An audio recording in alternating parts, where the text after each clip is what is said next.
नमस्कार दोस्तों, स्वागत है आपका हिमगुरु नॉलेज पॉइंट यूट्यूब चैनल पर। दोस्तों आज की वीडियो में हम डिस्कस करेंगे फिजिक्स का हमारा 4th चैप्टर जो एंट्रेंस एग्जाम है बीएससी एग्रीकल्चर का, उसके लिए काफी ज्यादा इंपॉर्टेंट होने वाला है। देखिए दोस्तों, ये सब कुछ तो आप किसी बुक से भी पढ़ सकते हो, कहीं से भी पढ़ सकते हो, बट मैं यहाँ पर आपको बताने क्या आया हूँ, मैं यहाँ पर आपको सिलेबस के अकॉर्डिंग बताने आ रहा हूँ, पैटर्न के अकॉर्डिंग बताने आ रहा हूँ, और मोस्ट इंपॉर्टेंट यहाँ पे बेसिक कॉन्सेप्ट मैं आपको बताने जा रहा हूँ। बाकी आप बुक से पढ़िए, कहीं से पढ़िए, बट सिलेबस के अकॉर्डिंग पढ़िए, एक अच्छे तरीके से पढ़िए। इसीलिए जो मैं चीजें आपको बताऊंगा वही पढ़िए आप, वो 100% जो है आपकी एंट्रेंस एग्जाम में आएगी, आप लिख के ले लो। ठीक है दोस्तों, इसके अलावा भी आप कुछ पढ़ना चाहते हो तो ये बहुत अच्छी बात है, एक्स्ट्रा नॉलेज आप रखिए। तो चलिए दोस्तों शुरू करते हैं हमारा आज का चैप्टर। देखिए वर्क, एनर्जी एंड पावर, ये सभी जो है एक दूसरे के साथ रिलेट करते हैं। किस तरह से करते हैं आगे हम सीखेंगे, बहुत ही अच्छे तरीके से सीखेंगे गाइज। और देखिए जैसे सबसे पहले हम क्या करेंगे, वर्क डन के बारे में सीख लेते हैं कि वर्क डन क्या होता है, आखिर हम कब कहते हैं कि एक्चुअल में वर्क डन हुआ है। ठीक है दोस्तों, अब मान लीजिए मैं एक एग्जांपल के थ्रू आपको समझाऊंगा। यहां पर ये हम एग्जांपल लेते हैं, ठीक है, किसी भी बॉडी का कोई ये आपके पास कोई ब्लॉक है, बॉक्स है, ठीक है, ये क्या है, कोई बॉडी है, ठीक है। इस पर आप क्या करते हो दोस्तों, इस पर आप जो है यहां पर फोर्स अप्लाई करते हो, ठीक है, ये आपने यहां पर फोर्स अप्लाई कर दी। अब क्या होगा दोस्तों, जब आप इस पर फोर्स अप्लाई करोगे इट मींस आप इसको पुश कर रहे हो, फोर्स अप्लाई कर रहे हो, ठीक है दोस्तों। तो इस केस में क्या होगा, ये डिस्प्लेस होगा। कितनी डिस्टेंस तक ये डिस्प्लेस हो गया, यहां से यहां तक, मान लीजिए यहां तक डिस्प्लेस हो गया, ठीक है दोस्तों। यहां तक ये बॉक्स जो है डिस्प्लेस हो गया आपका, ठीक है, यहां तक ये बॉक्स आपका डिस्प्लेस हो गया। अब हमारे पास जब डिस्प्लेसमेंट हुई, इस केस में हमने किया क्या, इस केस में हमने वर्क ही तो किया, इसी को तो हम वर्क डन बोलेंगे। यहीं से आपकी डेफिनेशन आई, यहीं से आपका फॉर्मूला बन गया, ठीक है दोस्तों। When a force applied on a body, ठीक है, on a body it displace through a certain distance, कुछ डिस्टेंस तक ये जो है डिस्प्लेस हो जाता है। कुछ डिस्टेंस, सर्टेन डिस्टेंस क्यों कहा दोस्तों, क्योंकि देखिए जब भी हम किसी बॉडी को जो है धकेलते हैं उस पर कुछ ना कोई फोर्सेस एक्ट हो रही है, रिपोजिंग फोर्सेस एक्ट हो रही है, ठीक है, अपोजिंग जो उसको अपोज कर रही है, कौन सी, फ्रिक्शन भी तो उस पर अप्लाई हो रही है, ठीक है। तो कुछ दूरी तक ही तो जाएगा, ऐसा तो नहीं है कि उसको वो मोशन में ही रहेगा, कुछ दूरी पर जाकर वो रुक जाएगा जब भी हम किसी बॉडी पर पुश करते हैं, ठीक है। तो इसलिए ये सर्टेन डिस्टेंस आया है। टर्म को समझिए, जब टर्म को आप समझ जाओगे तो बहुत ईजी सा हो जाएगा आपके लिए हर चीज को समझना, ठीक है। अब दोस्तों इसमें फॉर्मूला क्या, देखिए यहां पर बना है हमारे पास फॉर्मूला। इसमें जब आप इस चीज को धकेल रहे हो, यहां पर आपके पास फोर्स के कंपोनेंट जो है रिजॉल्व हो जाते हैं। It resolve into two components, कौन कौन से, एक आपके पास साइन थीटा आ जाएगा, एक आपके पास कॉस थीटा आ जाएगा। अब हमारे पास यहां पर डिपेंड करता है कि हम कौन सा कंपोनेंट फोर्स का ले। तो दोस्तों हमेशा याद रखिए, जिस भी डायरेक्शन में फोर्स अप्लाई हो रही है वही कंपोनेंट जो आपको लेना है। तो यहां पर आपके पास पता है हॉरिजॉन्टल कंपोनेंट्स हम कौन सा लेते हैं, हॉरिजॉन्टल डायरेक्शन में। यहां पे देखेंगे आप, हॉरिजॉन्टल डायरेक्शन में हमारे पास यहां पर क्या हो रहा है, फोर्स अप्लाई हो रही है, तो हॉरिजॉन्टल कंपोनेंट हमेशा हम जो लेते हैं वो cos थीटा लेते हैं, एंड वर्टिकल कंपोनेंट हम sin थीटा लेते हैं। ये भी एक कांसेप्ट है, ये भी याद रखिए। तो इस केस में हम cos थीटा ले लेंगे। आपके पास फॉर्मूला क्या बन गया, W = Fs, ठीक है। यहां पर s जो रहेगा आपका दोस्तों ये वेक्टर क्वांटिटी है आपकी, और cos थीटा यहां पर क्यों लगाया, क्योंकि यहां पर क्या मैंने आपको पहले बताया कि रिजॉल्व हो रहे हैं कंपोनेंट। जब रिजॉल्व होंगे कंपोनेंट तो यहां पर थीटा आपके पास कुछ ना कुछ तो एंगल बनाएगा, कुछ एंगल पर ही तो वो दोस्तों आपको वर्क डन देगा, ठीक है। कुछ एंगल पर आप जब फोर्स लगाओगे तभी तो वर्क डन देगा। तो यहां पर आपके पास Fs cos थीटा ये आ जाता है। बहुत सिंपल सा कॉन्सेप्ट है, समझिए, चीजों को समझोगे तो बिल्कुल आसानी से आप ये सब कर लोगे, ठीक है। नेक्स्ट है हमारा टाइप्स ऑफ वर्क। देखिए ये सब जो है डेफिनेशंस हैं, आपको ये एग्जाम में आने वाली ही नहीं है, बट दोस्तों डेफिनेशन के साथ ये पॉजिटिव वर्क की जो कंडीशन है वो एग्जाम में आ सकती है कि किस कंडीशन में जो है हमारा वर्क पॉजिटिव होता है, किस कंडीशन में हमारा वर्क नेगेटिव होता है, एंड किस कंडीशन में हमारा वर्क जीरो होता है। ये सारी कंडीशंस आपने याद रखनी है, आपको ये कंडीशंस आ सकती है। देखिए दोस्तों जब हम पॉजिटिव वर्क की बात करते हैं, डेफिनेशन नहीं बताऊंगा, डायरेक्ट कंडीशन पे आता हूं। जब भी आपके पास ये cos थीटा वाला, देखिए Fs cos थीटा दिया है ना ऊपर यहां पर, ठीक है, ये cos थीटा वाला जो थीटा है, ठीक है, वो 90 डिग्री से कम होगा, ठीक है। एक 90 डिग्री ये इस तरह से बन गया, जब वो 90 डिग्री से कम होगा, ठीक है, और 0 डिग्री के इक्वल होगा या 0 डिग्री से ज्यादा होगा, इस केस में हमारे पास जो वर्क डन होगा वो पॉजिटिव ही आएगा। हमेशा याद रखिए 90 डिग्री से कम, 0 और 90 के बीच में रहना चाहिए, बस इतना याद रख लीजिए। वहीं नेगेटिव वर्क की बात करते हैं तो नेगेटिव हमारे पास होगा दोस्तों, नेगेटिव वर्क में आप हमेशा याद रखिए कभी भी थीटा जो है 90 डिग्री के इक्वल नहीं होता है, ठीक है, हमेशा 90 डिग्री से ज्यादा ही होगा, और 180 डिग्री के इक्वल हो सकता है या कम हो सकता है 180 डिग्री से, जब नेगेटिव वर्क की बात करते हैं, ठीक है। और जीरो वर्क में आप देख सकते हो थीटा = 90 डिग्री रहेगा, एंड एस जो हमारा रहेगा, जो डिस्टेंस रहेगी वो जीरो रहेगी, क्योंकि हमने डिस्प्लेसमेंट ही नहीं, हमारी जो बॉडी है वो डिस्प्लेस हुई नहीं। मान लीजिए मैं इस पर फोर्स लगा रहा हूं, ठीक है दोस्तों, और ये यहां अपनी पोजीशन से डिस्प्लेस हो ही नहीं रही, आगे बढ़ ही नहीं रही है, तो दोस्तों वर्क डन तो होगा नहीं इस केस केस में क्या आएगा, 0 आएगा, और जो हमारे पास बॉडी होगी वो बिल्कुल 90 डिग्री में खड़ी रहेगी। तो इस केस में क्या होगा दोस्तों, समझिए बिल्कुल सिंपल सा कॉन्सेप्ट है, 0 वर्क होगा, क्योंकि बॉडी ही डिस्प्लेस नहीं हुई तो डिस्टेंस क्या है कि 0, तो वर्क डन 0 हो गया ऑटोमेटिकली। ये समझिए इस चीजों को। तो ये कंडीशंस आपको आ सकती है, बहुत ही ज्यादा इंपॉर्टेंट है। उसके बाद आता है कंजर्वेटिव नॉन कंजर्वेटिव फोर्सेस। देखिए इस तरह के कॉन्सेप्ट्स आपसे पूछे जाते हैं। क्यों? इसमें आपसे पूछा जाता है दोस्तों, ये आपकी स्टेटमेंट टाइप्स आते हैं क्वेश्चंस, ठीक है। स्टेटमेंट टाइप जब क्वेश्चंस दिए होते हैं उसमें आपसे पूछा जाता है कि कंजर्वेटिव फोर्सेस इसमें से क्या सही है कंजर्वेटिव फोर्सेस के लिए, एंड नॉन कंजर्वेटिव फोर्सेस के लिए क्या सही है। तो आपको यहां पर फाइंड आउट करना है कि क्या क्वेश्चन। देखिए जब कंजर्वेटिव फोर्सेस की बात करते हैं तो सिंपल सा ट्रिक है, ठीक है, याद रखना है, ज्यादा इसमें डेफिनेशन नहीं बताऊंगा।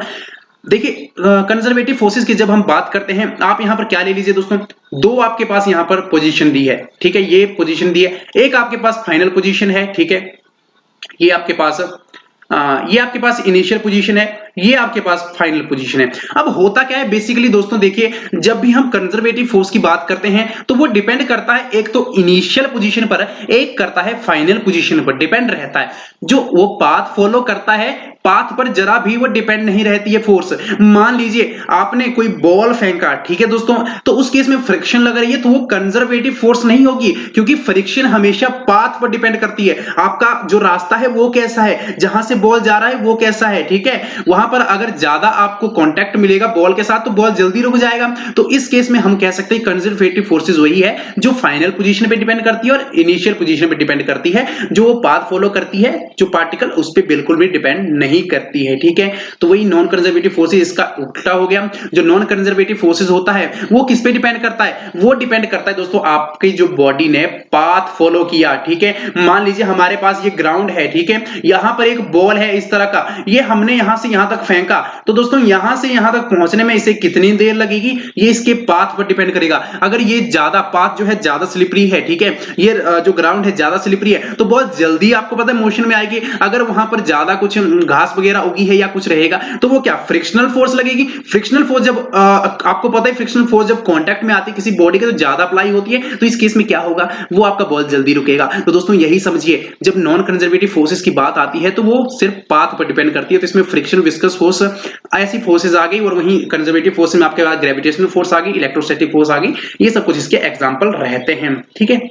और आपसे ये भी पूछा जा सकता है कि ग्रेविटेशनल फोर्स किस तरह की फोर्स है, डट से बता दीजिए कंजर्वेटिव फोर्स। क्यों? क्योंकि ग्रेविटेशनल फोर्स में आपको पता ही है कि बीच में हमें कोई भी वस्तु हो, पर ग्रेविटेशनल फोर्स फाइनल और इनिशियल पोजीशन में ही डिपेंड करती है कि कहां से आप कहां तक चीज को फेंक रहे हो, ठीक है दोस्तों।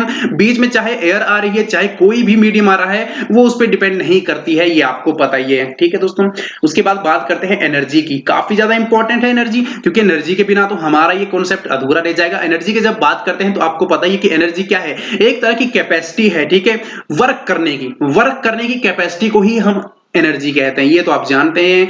कार्य करने की क्षमता को एनर्जी कहते हैं, ऊर्जा कहते हैं। अब इसका जो आपके पास एसआई यूनिट रहेगा वो जूल रहेगा, ठीक है। ये भी पूछा जाता है कि एसआई यूनिट क्या एनर्जी का, तो ये सिंपल सा है, जूल रहेगा, ठीक है दोस्तों। अब यहां पर दिए गए हैं कि एक इलेक्ट्रॉन वोल्ट में कितने जूल होते हैं, 10⁻⁻⁹ जूल होते हैं, और ये सब कुछ भी इसमें इंपॉर्टेंट रहता है दोस्तों।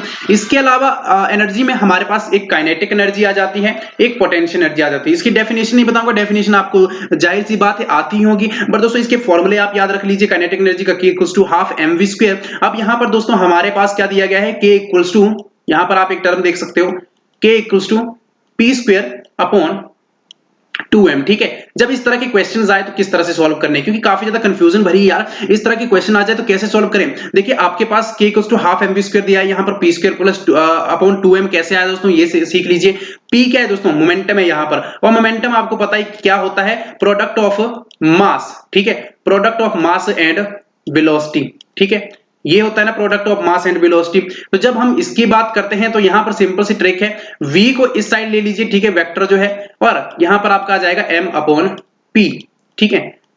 यही वैल्यू जो है आपने ½ mv² में भर देनी है v की, ठीक है। यहां पर जब आप ये वैल्यू पुट करोगे तो यहां से m² आपका p² हो जाएगा, ठीक है, यही आएगा ना दोस्तों, और ½ ठीक है m, यहां से आपका p/m आ जाएगा, ठीक है दोस्तों, p/m, ठीक है।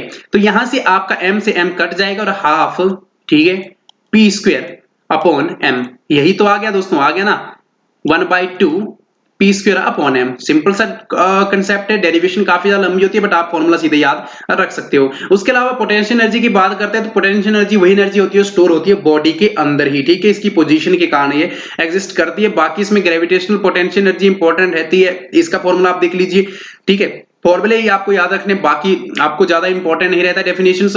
Formula minus G M into M upon R, ये जी जो है ग्रेविटेशनल फोर्स रहेगी, मास जो रहेगा वो अर्थ का मास दोस्तों यहाँ पर कंसीडर किया गया है, क्योंकि अर्थ और ग्रेविटेशनल पोटेंशियल एनर्जी तो हमेशा अर्थ और किसी दूसरी बॉडी के बीच में ही आएगी, चाहे वो दूसरी बॉडी जो भी हो, हम यहाँ पर ऐसा कंसीडर करते हैं। तो एम जो है, ठीक है, कैपिटल एम जो है वो अर्थ का मास है, स्मॉल एम जो है वो दूसरी बॉडी जो होगी उसका मास है, एंड आर, ठीक है दोस्तों, यहाँ पर आप देख सकते हो ये रिलेशन आप याद रखिए, ये काफी ज्यादा इंपॉर्टेंट है, ठीक है, और इसमें आप जो है याद रख सकते हो।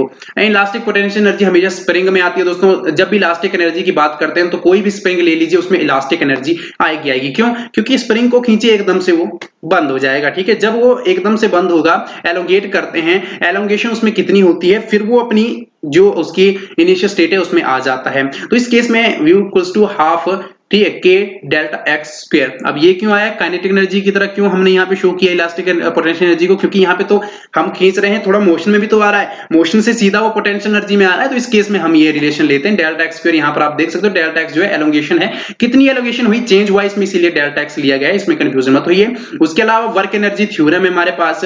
वर्क एनर्जी थ्योरम में क्या कुछ इंपॉर्टेंट रहता है, आप जानते हैं कि वर्क एनर्जी थ्योरम क्या है दोस्तों हमारे पास वर्क एनर्जी थ्योरम जो होता है कि work done by a body is equal to the kinetic energy of the body, ठीक है, बिल्कुल सिंपल सा है कि जो भी वर्क बॉडी के द्वारा किया जाता है वो इक्वल हो जाता है काइनेटिक एनर्जी के, ठीक है। अब यहां चेंज इन काइनेटिक एनर्जी के इक्वल हो जाता है दोस्तों, ये याद रखिए, change in kinetic energy of the body, क्योंकि वर्क डन जब भी हम करते हैं तो वो उसमें डिस्प्लेसमेंट होती है, डिस्प्लेसमेंट होगी, डिस्प्लेस होगी बॉडी, तो इस केस में क्या होगा दोस्तों, मोशन में भी तो आएगी बॉडी, थोड़ी सी मोशन में आएगी, थोड़ी सी, ठीक है, ज्यादा नहीं, थोड़ी सी, कुछ थ्रू अ सर्टेन डिस्टेंस, मैंने आपको स्टार्टिंग बताया थ्रू अ सर्टेन डिस्टेंस, वही वाला कंसेप्ट यहां यूज हो गया।